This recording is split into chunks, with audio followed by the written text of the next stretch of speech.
Welcome to the debate. Our source material today gives us a pretty comprehensive look at language acquisition. It presents multiple strategies both for, building vocabulary and also for forming habits that actually stick long term. Right, and we see compelling evidence for these very specific, almost scientific techniques. But then there's also this argument for just the raw power of, structural commitment, just showing up. Exactly. And that duality, it brings us to our core question today. What's the real cornerstone of sustained language learning success? Does it hinge primarily on that foundational structural commitment you get from a daily routine? Or is it more about implementing specific scientifically backed methods, things like spaced repetition, active retrieval, that ultimately determine if the language, sticks? I'll be arguing that the structural power of the routine is the absolute non-negotiable factor here. Okay, well, I come at it from a slightly different angle. While yes, structural consistency is undeniably valuable, you need to apply something, I believe we really need to focus on the mechanisms of success itself. For me, the true determinant of long-term retention and, crucially, usable communication skills is the quality and the scientific basis of the methods being applied within that structure. Look, a perfectly consistent routine, if it's filled with inefficient or passive techniques, is ultimately just well-practiced failure, isn't it? Well, my position is rooted directly in how the source material seems to prioritize things. It states pretty explicitly, I think, that building a good learning routine is maybe the most important step to becoming a successful language learner. And I emphasize this foundational priority because routine solves what I see as the most lethal problem facing any long-term effort, which is relying on motivation. The power of routine isn't just organizational, it's almost physiological. Routines save critical mental energy, right? They eliminate that daily decision-making process. If you have to decide every single morning what to study and when, well, you're just burning through precious cognitive resources before you even start.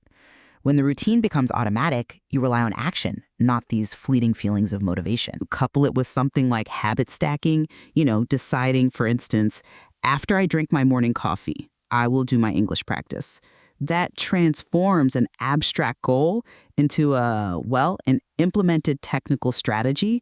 And furthermore, the sheer volume created by that consistency is just indisputable.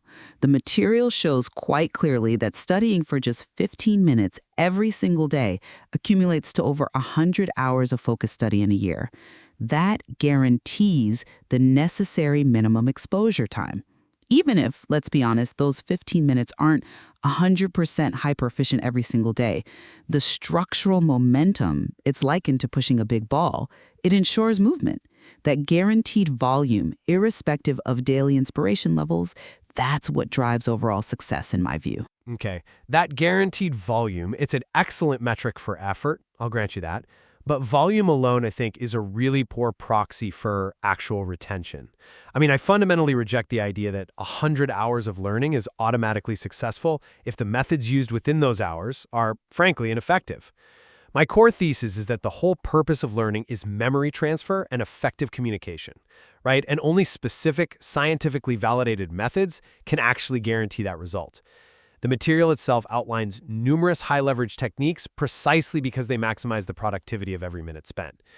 Take spaced repetition, for example. This isn't just about, reviewing flashcards whenever you feel like it. It demands a precise, non-negotiable schedule. 10 minutes, then 1 day, 3 days, 1 week, 1 month. This system, which is described as being based on science, actively hijacks the brain's natural decay curve. It essentially tells the brain, hey, this information is important. You need to save it long term. So if the routine is merely the container, as you seem to suggest, then the methods are the engine that determines how far that container actually travels. Look, if I spend 100 hours passively reading definitions, my outcome is likely close to zero, isn't it? But if I spend those same 100 hours rigorously following the methodology of active retrieval, which the material itself calls the final and most important step, then my vocabulary actually gets locked in. Structure provides the time, method provides the retention. But you seem to be elevating the mechanism of memory above the mechanism of application. You cite the phrase active retrieval is the final and most important step. Okay, but I have to return to the source's explicit statement that the routine is maybe the most important step for success as a learner. The methods, however brilliant, are useless if the learner quits on day 5. And it's the structural commitment, the routine, that keeps the learner in the game long enough for those methods to even matter. The inherent vulnerability of any learner lies in willpower failure. We all experience it. The beauty of the routine, especially when you pair it with something practical like habit stacking, is that it's a technical solution to that very human problem. When the alarm goes off and you're tired, you don't sit there debating the scientific efficacy of spaced repetition, do you? No, you simply follow the action cue established by your routine. It is the routine that translates the intention of using the method into potentially 100 hours of actual executed practice.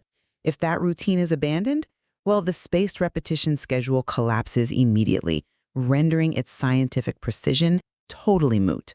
Hold on, I'm sorry, but that logic, I think, minimizes the methodological rigor required by your own evidence. The scientific strength of spaced repetition is entirely dependent on its timing. If the learner relies on the flexibility of a routine that allows them to, quote, forgive themselves for missing a day, they fundamentally break the memory consolidation mechanism.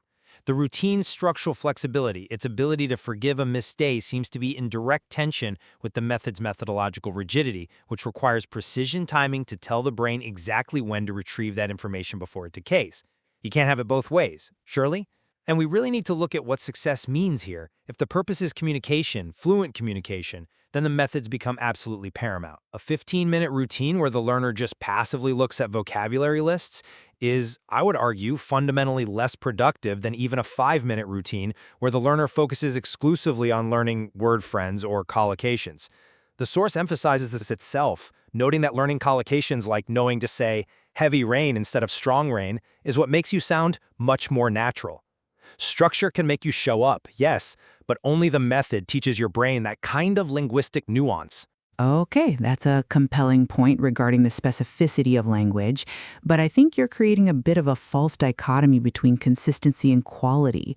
The structural elements of the routine are what sustain the learner through those inevitable difficult periods. When the perceived rate of progress slows down, when things feel tough, the material outlines a crucial structural safety net. Forgive yourself if you miss a day, but crucially, do not miss 2 days in a row. Now, this isn't about methodological precision. It's about acknowledging that, life is unpredictable. This rule, which is purely structural, prevents a single slip-up from becoming a total derailment of the entire effort. By demanding minimal commitment, starting small, like just 15 minutes, the routine maximizes long-term viability and prevents the learner from just giving up entirely. It's the structural commitment to simply showing up that guarantees the learner will eventually encounter those highly efficient methods again and again. But isn't the effectiveness of the method itself the superior structural maintenance system? Because the student sees rapid, tangible results. When a learner actively engages a word by creating, say, a vivid, strong visual image, that mental movie idea, incorporating sensory detail, they are achieving immediate, deep retention. And that immediate success creates a positive internal feedback loop. The feeling of easily recalling a word because the method worked is, I believe, a far more powerful and sustainable motivator than any external force derived purely from a schedule. If I sit down for my 15 minutes and the technique I'm using feels like a pointless struggle, if I'm not efficiently locking in new vocabulary, that routine is quickly going to become frustrating, and that leads to burnout. So methodological effectiveness, therefore, seems like the ultimate driver of structural sustainability, doesn't it? I agree that results reinforce motivation. Of course they do. But that reinforcement only occurs after the initial learning effort has been repeatedly applied over time. And I think you're focusing perhaps a little too exclusively on vocabulary retention, which risks an incomplete learning journey overall. A successful language learner needs comprehensive practice across all 4 skills: reading, writing, listening, speaking. My argument is that the routine provides a necessary framework to actually balance those different types of methods, guaranteeing breadth. The material gives us a perfect example of a simple weekly routine. Maybe Monday is listening, Tuesday is reading, Wednesday speaking, Thursday vocabulary review, Friday writing. This structural framework ensures the learner isn't just over-indexing on one particular scientific method, no matter how effective it might be in isolation. It prevents the learner from becoming, say, a flashcard expert who can't actually hold a conversation. The routine dictates the holistic nature of the practice, ensuring a balanced approach to both input and active output. Okay, but the balance of activities dictated by that structure still cannot fix inherently low-quality input or output within those sessions. Let's go back to the idea of natural communication. If a learner follows that precise routine you laid out, and they spend 15 minutes writing a paragraph every Friday, but they continually use direct, unnatural translations from their native language, well, the structure is merely reinforcing error, isn't it? For example, maybe the learner consistently writes "do a mistake" instead of the correct collocation "make a mistake." This specific distinction, learning "make a mistake" as a complete chunk, is a critical methodological step required for fluency. It's not something mandated by the structure itself. Structure ensures the writing practice happens, yes, but the method employed during that practice ensures it's high quality and linguistically accurate. If the methods used during those scheduled sessions are poorly designed or too passive, you're simply compounding low-quality learning over those 100+ hours a year. Surely, we must optimize the engine before we commit to the long road trip. Yet you seem to be suggesting that 100% methodological efficiency is the only metric for success, and I think that's an unattainable ideal for most learners. The reality of language acquisition is messy. It involves trial and error. Structure provides the indispensable volume, the sheer amount of contact time necessary to overcome those inevitable moments of inefficiency and the very errors you cite. Yes, okay, the learner might write "do a mistake" on Friday, but because the routine forces them to listen on Monday and read on Tuesday, they will, hopefully, repeatedly encounter the correct collocation "make a mistake," used naturally in context. In a way, the routine, by mandating varied exposure across skills, is ultimately helping to correct the methodological deficiency by providing the breadth and repetition needed for that correction to eventually sink in. Without the routine, that guaranteed varied exposure just doesn't happen consistently. But I'd still maintain that if the methodology for that input, the listening and reading, is itself passive, then the learner won't be actively noticing and chunking those collocations anyway. So we return again to active retrieval, active engagement. The method of actively listening for specific collocations, or perhaps using visual mapping techniques to enhance reading comprehension, that's what unlocks the real value of your Monday and Tuesday sessions. The routine gets them to the material, I agree, but the method ensures they actually extract and retain the usable language from it.